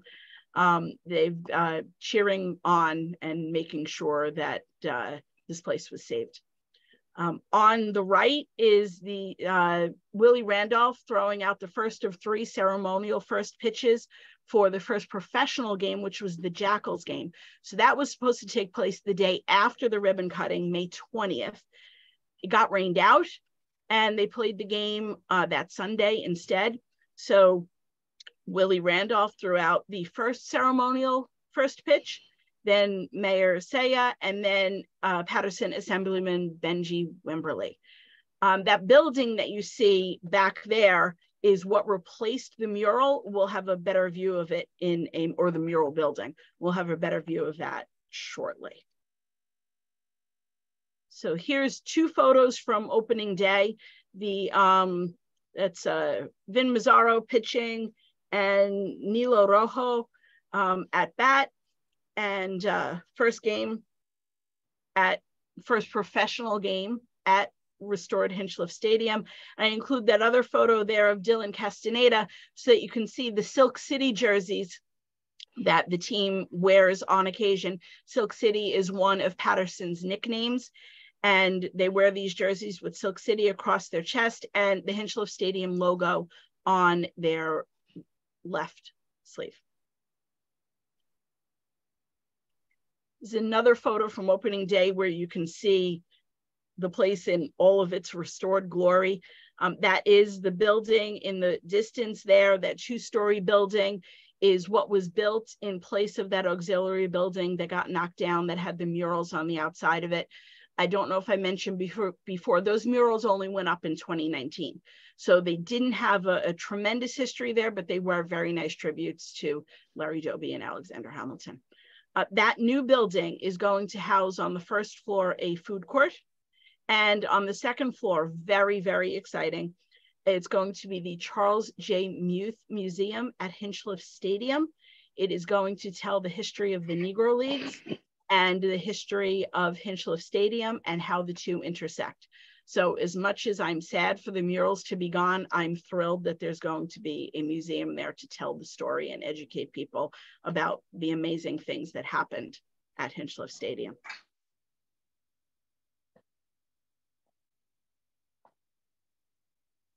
So Hinchliffe is a multi-purpose venue, as I mentioned before. And there will be some baseball events there. There will be some non-baseball events there. These events that are highlighted here are baseball events. They took place on Juneteenth and the day after. The photo in the bottom left and the top right are from an MLB play ball clinic that took place that morning. About 200 kids showed up and got to work out in 4 different skills clinics with members of the New Jersey Jackals who, after I believe it was 14-hour road trip back to Hinchliffe the night before, they got into their hotel at 4:30 in the morning. And there were a bunch of them out on the field anyway that morning to work with these kids and teach them about baseball and get them excited about baseball. And you can see those kids are pretty excited. And that was pretty much the consensus the entire time. The clinic ran for about an hour and a half. It was wonderful, but it was also shocking to see that there were kids who don't know how to hold a bat. That was really sad, but that's what these clinics are there to change. So that event took place first. thanks to MLB. Then the National Baseball Hall of Fame and Museum was there, and they brought with them Larry Doby's plaque. Now, it is very rare that plaques leave the hall. Usually they will leave for a day or two immediately after induction so that there can be a celebration in a player's home ballpark. But other than that, they're on the wall and that's where they're staying. But they brought Larry Doby's plaque back to Hinchliffe Stadium, and they held a press conference and to do a couple of things. Number one, to tell the history of Hinchliffe Stadium, to tell the history of Larry Doby and his ties to Hinchliffe Stadium, to promote their Black Baseball Initiative, and then also to announce the name and the sponsors for the new Negro Leagues exhibit that's going to be debuting at the National Baseball Hall of Fame and Museum next April. That exhibit will be called Souls of the Game, the Voices of Black Baseball. And there is a Negro Leagues exhibit in Cooperstown now, but it's rather old. Lots has been learned since then, and they want to update it. So that announcement was made. Larry Doby Jr. was present for the celebration, the announcement, as well as a couple of the donors. You can see to the right of the plaque in that photo in the upper left, there's Bobby Jones. Josh Rawitch is next to him, a couple of the play ball kids, a couple of benefactors, Larry Doby Jr. to the left, the Patterson Mayor Saya, Baye Adolfo Wilson, who is the developer for the restoration project at Hinchliffe. In the center is Larry Doby Jr. and his dad's Hall of Fame plaque. He was absolutely beaming, and rightfully so. It was an absolute honor to be able to be there and watch his reaction to all of this. And then in the bottom right-hand corner is a photo that I took at an event the following morning, which was a joint effort between the Hall of Fame's Black Baseball Initiative and the Hall of Fame's Education Department. And it was a hands-on clinic where kids were able to touch, hold, try on some current, some vintage baseball equipment, gloves, bats, jerseys, catcher's mitt. And for this particular event, they really tried to put a focus on Black baseball players. So the bats that they had a Ernie Banks, Giancarlo Stanton, Aaron Judge, and a game-used Adam Jones bat. They had Jackie Robinson, Larry Doby, Kansas City Monarchs, and maybe a Crawford's jersey. There were 2 Negro Leagues jerseys and the other 2. And then just a bunch of gloves. They had a 6-finger glove. They had a baseball cut open. And they enticed the kids over to the table by offering them free packs of baseball cards. And once they got there and they realized what was going on, you can see they were engaged. I only put one picture here, but I got so many great shots of seeing these kids, their faces light up, and it was just really, really an honor to be there for that.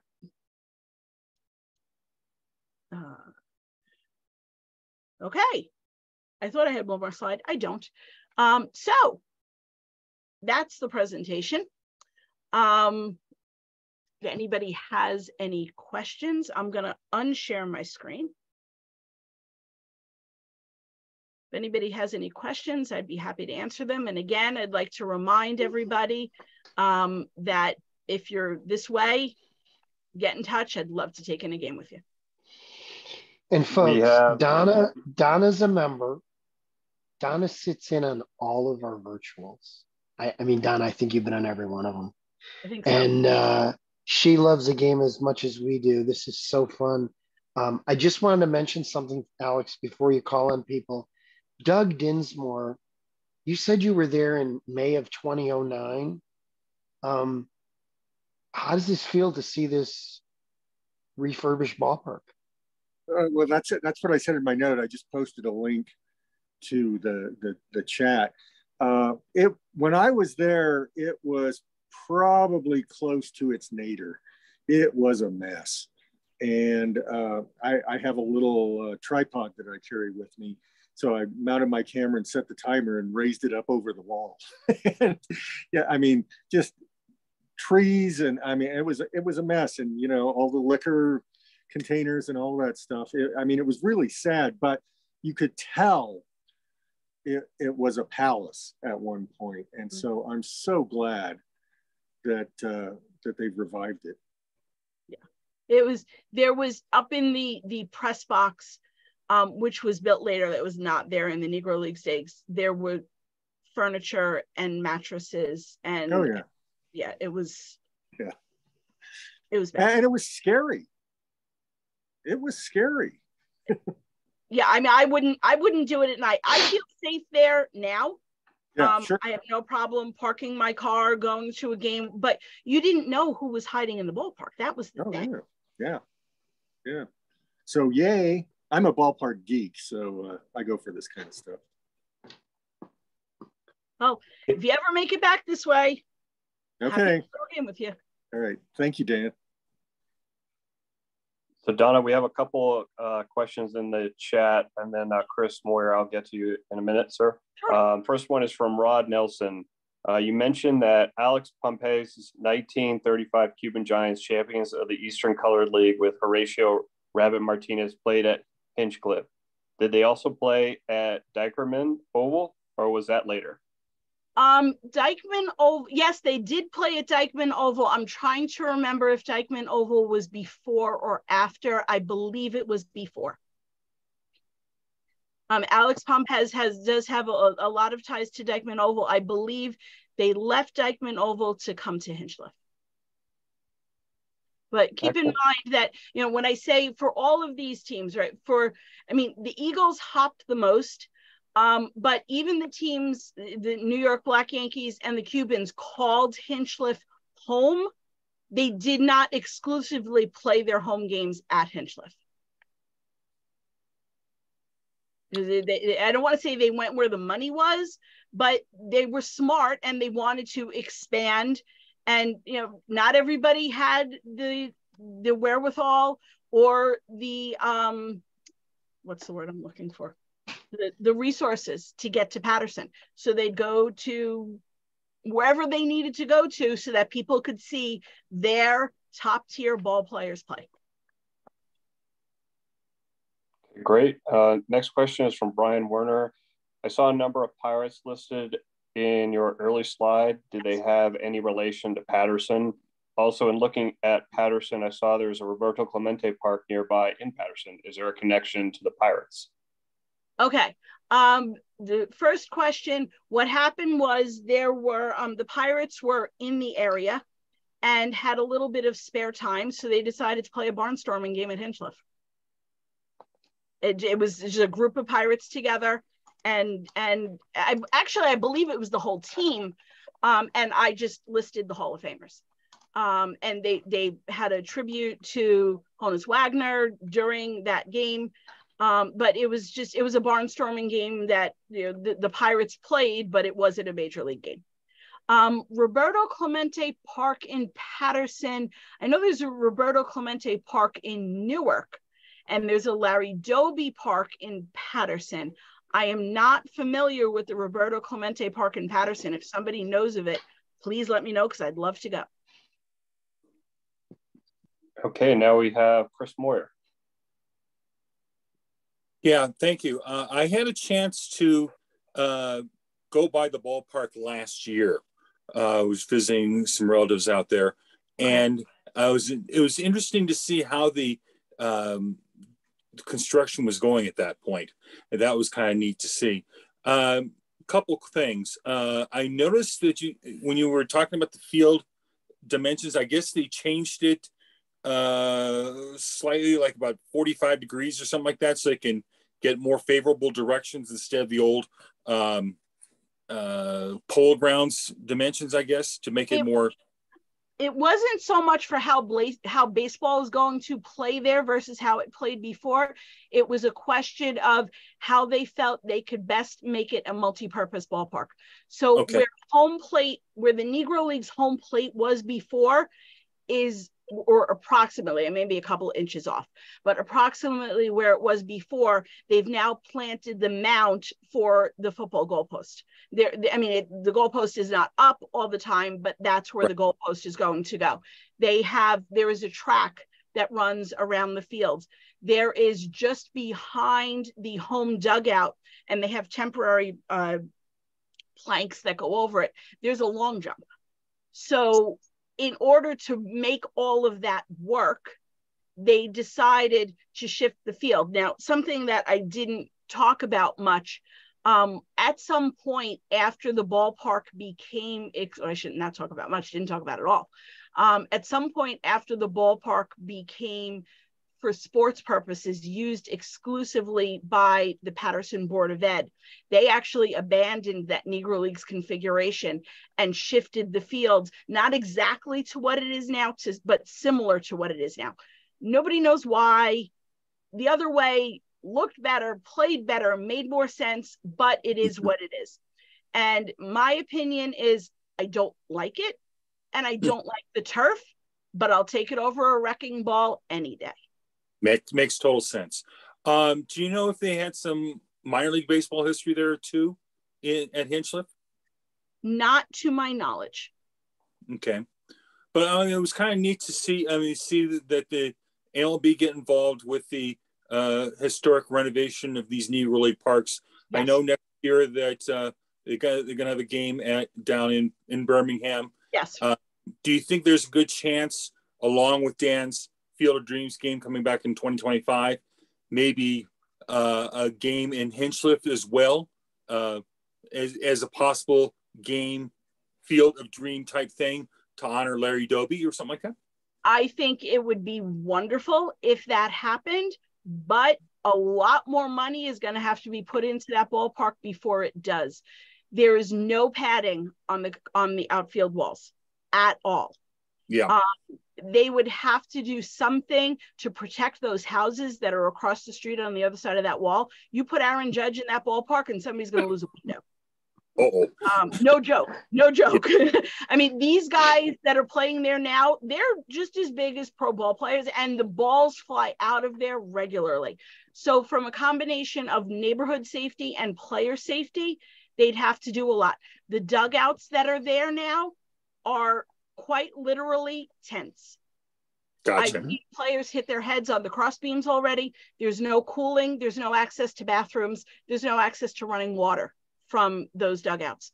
So I think that there's a chance it'll happen because there are enough connected, if you will, eyes on the place. But hey, I welcome more money going into the place. Yeah, that'd be nice to see some type of a next level renovation down the road where you can have something more permanent in those regards. Yes. But yeah, I'm planning to head out that way in mid-August, so that's possible. It's might be going through that area, so I'll double check in on that. So fantastic. I'll let you know. Would love to see you. Okay. Anybody else have a question for Donna?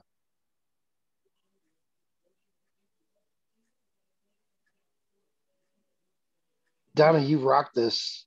This was awesome. It was so great to capture not only the historic nature of the ballpark, but the people who played there and the people who participated in the rebuild. It's kind of tough to get Harold Reynolds out of the studio. So to get H to Hinchliffe, but also to get Whoopi Goldberg there, what a cool story. My favorite picture in the whole thing, folks, was one of the pictures that Donna had when it was basically near demolition. And there was a tree growing out of the stands. And there were shrubs and trees growing out of the bowl itself.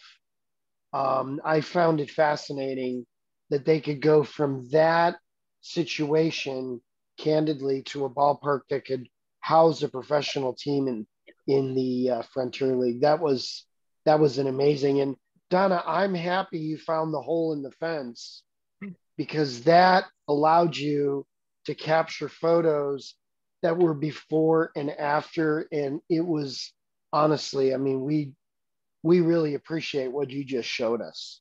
Thank you. And what's crazy, I think I mentioned this to you this afternoon, Dan, when I took all of those, pre-renovation photos, that was all done before we had any idea that the money was coming. It was just, okay, if this is the best I'm going to get of this sacred ground, then I'll take it. And I took the pictures at various times of year, and hey, I feel like going down there and shooting this, shooting that, whatever. The Great Falls are right next door, so it was always kind of a twofer for me in terms of photography, but had no idea that it was going to, I mean, there had been talks and false starts, for a long time. And when it finally happened, I was just speechless. And you can tell it's hard for me to be speechless. So, so did you put a pin in it for the landmarks committee then? I actually, I updated for the landmarks committee that it is now a pro ballpark, but the Frontier League is not officially my landmarks committee territory. I've got the Atlantic League and the International League. So, but yes, I was like, hey guys, don't forget. But I was like, I'm not going to step on anybody's toes. I just want to say that because, not that I feel like I'm entitled to say it, but because I was so thrilled to be able to say it. Yeah. Well, Donna, that was spectacular. I mean, I knew you'd rock this thing, but you really treated us to just a wonderful observation of history.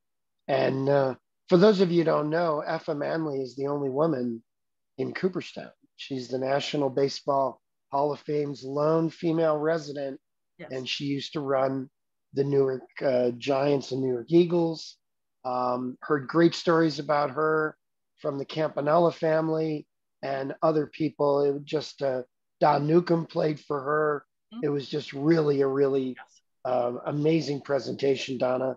Thank you. We want to thank you. So thank you a ton. It is my absolute pleasure and joy to talk baseball whenever I can. And especially when it comes to Hinchliffe Stadium, to let people know about what an amazing place it was. So thank you. Thank you very, very much. Well, that was wonderful. Alex, don't we have till the top of the hour? Is that correct? I believe that is correct, sir. Well, if we have anyone who would like to toss out something as a point, as a comment, as a general discussion topic for the next couple of minutes, introduce the topic and we can chat a little bit. Where does everybody think Shohei Ohtani is going to land? The Dodgers.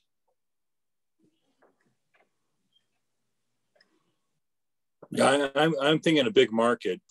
Somebody who's got extra cash. Would somebody like a Seattle come in the mix there, especially with their Japanese connections? My opinion is that I think Ichiro would fight hard for it. I just don't know that they're going to be able to pay him what he's going to command. Right. That's my opinion. I was thinking maybe Texas, especially that they lost DeGrom. I don't know, because of all the big contracts they've got, I don't know if they can afford it, but right. I think that's an interesting consideration. Yeah, considering the moves they've made the last couple of years, yeah. I think the time I think it's tough to picture him, especially after witnessing what he just witnessed at the World Baseball Classic and experience. It's somebody's got a mic open with a lot of noise in the background. If you could mute yourself just for the sake of everybody else still on the call. It's hard for me to believe that he would stay in Anaheim. I mean, I get loyalty. I mean, God bless Mike Trout, but I gotta believe he wants to win. And I just don't know that that's going to happen well, I keep calling it Anaheim, but Yeah. It is Anaheim. I know. If you've ever driven Highway 5 or 57, you know it's Anaheim and not Los Angeles because it takes you 2.5 hours to get there. Yeah. So true, so true. Any other topics? Maybe the prevent defense that was employed Wednesday night in Coors Field. That was pretty impressive. The defensive coordinator of the Rockies had a bad night. Dan, by the way, actually, folks, that's the worst loss for a National League team in baseball history. Yeah. Dan, I had sort of a question regarding the blocking the plate rule that's been in the news the last week or two. I guess, is there going to be a way where they can clarify this? Because, in the case where like somebody like Jonah Heim he was behind the plate and still called out for interference when they actually gave him a path to it. But, and then when somebody gets shifted over to the running lane, that's the one that's bugging me, I guess, the most. And why the interpretation is different in replay than what people might think on the field. Chris, if you think about it, the only reason the rule came into play is because it was one of our greatest players of the generation, Buster Posey, involved. Had it been just another guy, the rule never changes. But clearly, there has to be some clarification in the rule. I think when veteran, elite major league people can't explain it and can't understand it and can't see the sense of a rule being employed, I think it's something that has to be repaired. Doug, I see you have your hand up.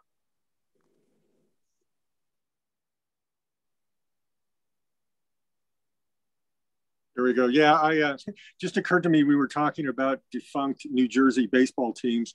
I'm wearing my Camden River Sharks t-shirt right now. So that was a fun ballpark with a really nice view. Yeah, and I think they tore it down, didn't they, or are going to? I believe that's gone, but the Newark Bears ballpark is still standing. Yeah, I've been there too. But I stared at the bridge all night. That was amazing. Mm-hmm. And I saw Greg Nettles' kid play third base. Jeff was playing. Yeah. He actually just got named. It's the 25th anniversary of the Atlantic League this year, and he got named as their all-time third baseman. And I saw Greg Nettles play for the Denver Bears. Well, that's cool. Wow. Yeah. Wow. I saw Ricky Henderson play for the Newark team and signed him 2 days later. Did you really? So, I did. Can I share a funny Ricky Henderson story if we have a minute? Absolutely. Keep it clean. That's all we ask. No. That's what I was going to say. Ricky always gets a really bad rap. And that's why I want to share this story. It's 2 stories, actually. So I grew up in Brooklyn and had the blessing of being able to pretty much pick 3-4 card shows in a day if I wanted to go to them. Every church gym had a card show, and every card show had current ball players. I mean, you could walk into a card show and say, "Hey, Whitey Ford. Hey, Billy Martin." Hey, I mean, it was mind-boggling. So there was a card show one weekend my dad and I went to, and it was Ricky Henderson and Ron Darling, and they had them set up kind of in the lobby before where all the dealers were set up. And Ricky was on the left and Ron Darling was on the right. And of course, I brought my camera. Not so much because I thought I was going to get a picture with Ricky, but hey, if I can get Ricky signing my baseball, that's cool enough for me. So I'm in line, I'm getting ready. I got my ball out, I got the camera out, my dad's with me. And the promoter was up in, like, I don't know if in Colorado, like if in the supermarkets, they have like the old fashioned raised like customer service area where you could see. So there was a place like that. And the show promoter was up there. He sees my camera and he says, "No photos." And I said, "I promise I won't hold up the line. I'm just going to take a picture of him when he's signing. I'm not looking to get a photo of him." I said, "No photos." I said, "Come on. I promise you I'm not going to." I said no photos. Ricky Henderson heard him, stood up, said, she doesn't get her photo, I walk. I mean, he would have been blackballed if he had done that. And I was just like, he did not just do that for me. Promoter shut up. I went up, shook his hand, got the pic. I was like, thank you so much. Thank you so much. Thank you so much. I mean, I was a fan already, but that just completely sealed the deal for me. And then years later, he's playing with the Bears. And I went to the game with a bunch of older guys from my church. It was like the Holy Name Society or something, I don't know. And they had ended up with an extra ticket. And they're like, well, we have to give it to Donna. And I was like, oh, of course, whatever. But it's a baseball game. I'm not going to turn down going to a ball game. Ricky's playing. We've got seats right by the on-deck circle. And they were razzing him. And I was like, stop. And they're like, why? I was like, he's nice. He was nice to me. He doesn't leave. And he overheard and he was like, thank you. So, which I know doesn't compare to all of your interactions, but Ricky is class in my book, always will be.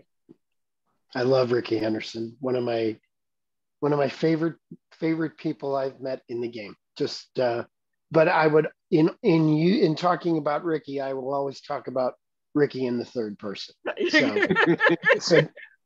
So Dan Evans likes Ricky Henderson a lot. Exactly.